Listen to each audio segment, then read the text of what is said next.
Hello বন্ধুরা, ডেলে পুরন চ্যানেলে তোমাদের স্বাগত। আমি আজকে করে দেখাবো আমের মুরব্বা, খুবই সহজভাবে এবং খেতে খুবই মিষ্টি হবে, কোনো টক ভাব থাকবে না। তো তোমরা দেখো আমি কি করে আমগুলো মুরব্বা করব। আর ভিডিওটা প্রথম থেকে লাস্ট অবধি দেখো। তো বন্ধুরা তোমরা দেখতে থাকো আমি কি করে আমগুলো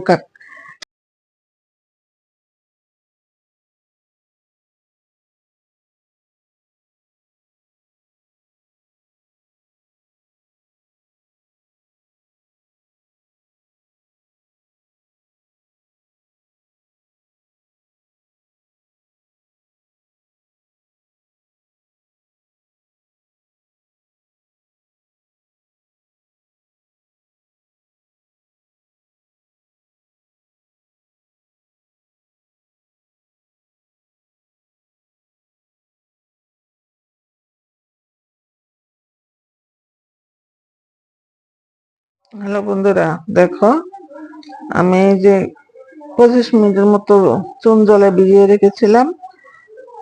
তো তোমরা এই আমগুলো মিনিমাম 2-2.5 ঘন্টা ভিজিয়ে রাখবে, তাহলে আমগুলো সফট হয়ে যাবে আর কষগুলো টক সব বেরিয়ে যাবে। তো দেখো, আর তোমাদের কাছে যদি চুন না থাকে তাহলে তোমরা ফিটকারি থাকলে ফিটকারি দিয়েও ভিজিয়ে রাখতে পারো, বা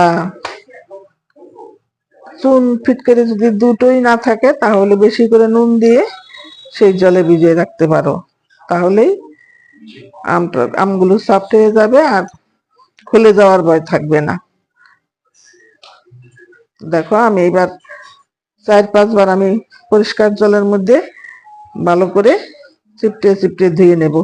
আর আমি এরকম করে কেটে নিয়েছি, তোমরা ইচ্ছা করলে কাঁটা চামচ দিয়ে কেচেও নিতে পারো, কেচে নিলে বেশি ভালো হয়।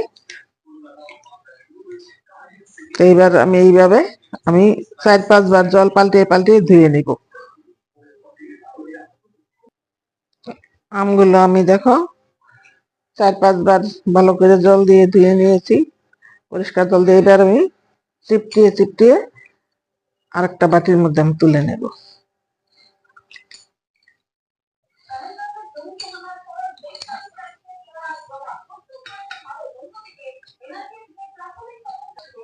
ভালো করে আমি আমগুলো চিপটিয়ে তুলে নিয়েছি। এবার আমি চলে যাব পরবর্তী বাটি মেপে 1.5 বাটি চিনি দিয়ে দেব, কারণ আমার এখানে আম 500 থেকে কম আছে।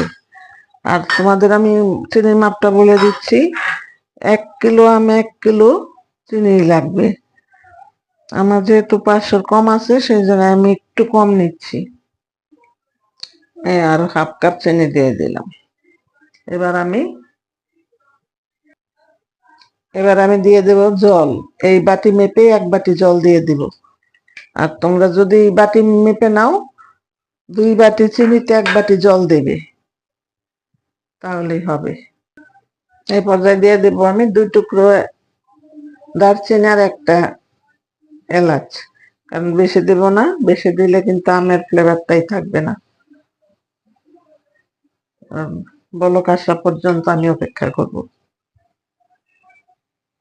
বন্ধুরা আমি আর একটা এলাচ, ছোট একটা এলাচ দিয়ে দিচ্ছি, কারণ আমার এই এলাচটা ছোট।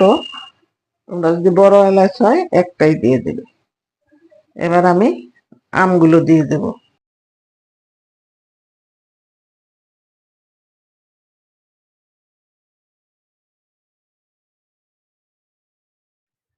আমি এবার উনানের আঁচটা মিডিয়াম টু লোতে রেখে দিব, কারণ বাড়িয়ে দিলে কালারটাও নষ্ট হয়ে যাবে, আবার শুকিয়েও যাবে তাড়াতাড়ি। দেখো তোমরা মুরব্বার কালারটা কত সুন্দর করে রসটা ঢুকে গেছে, দেখো। আর আমগুলো একদম ভালোভাবে সেদ্ধ হয়ে গেছে। এবার আমি উনানটা নিভিয়ে দিয়ে কিছুক্ষণ রেখে দেব, তারপরে আবার তোমাদের দেখাবো কিরকম হয়েছে। কারণ রসটা এতটাই পাতলা আছে এখনো। এটা তোমার ঠান্ডা হয়ে গেলে অনেকটাই গাঢ় হয়ে যাবে।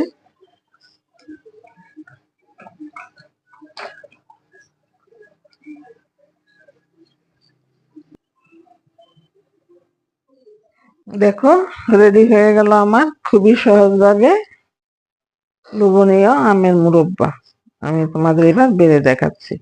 এই দেখো কতটা সুন্দর, আর রস একদম টইটুম্বুর। এই দেখো,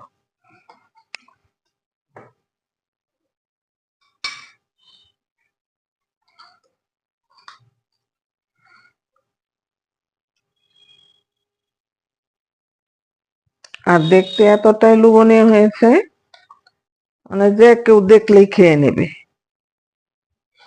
আর বানিয়ে বেশি দিন রাখতেও পারবে না, সবাই খেয়ে নেবে। কালারটাও দারুণ এসছে দেখো, আর 1 বছর সংরক্ষণ করে রাখতে পারবে। তো বন্ধুরা, আজকের এই রেসিপি তোমাদের কেমন লাগলো কমেন্টসের মাধ্যমে জানাবে। আর সবাই ভালো থাকবে, সুস্থ থাকবে। দেখা হবে আবার অন্য কোনো রেসিপিতে। ধন্যবাদ।